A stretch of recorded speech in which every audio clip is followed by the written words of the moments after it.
What's the real reason CPR works for adults, kids, and infants? Here's the breakdown. Why do we even do CPR? When the heart stops, oxygen can't reach the brain. CPR keeps blood moving so the brain and heart don't run out of oxygen while you're waiting for an AED or paramedics. What's the scientific reason chest compressions matter? Compressions create pressure that pushes blood forward, and when you fully let go, the heart refills, so the next push actually sends blood where it needs to go. That's why hard and fast matters. Aim for about 100 to 120 compressions a minute and don't take long pauses. And don't lean on the chest, full rebound keeps blood flow going. So how is CPR different for an adult versus a child versus an infant? Same goal, keep blood and oxygen moving. What changes is force and technique.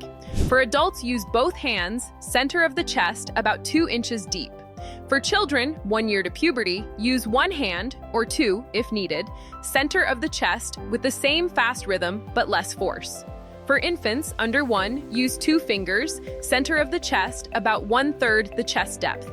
When do you add breaths and why? If you're trained, add breaths after compressions, 2 quick breaths, about 1 second each, then right back to compressions. If you're not trained, do hands-only CPR and get the AED on as soon as it arrives. CPR is how you buy minutes for the brain. Don't wait for someone more qualified. Call 911, start compressions, and use the AED the second you have it.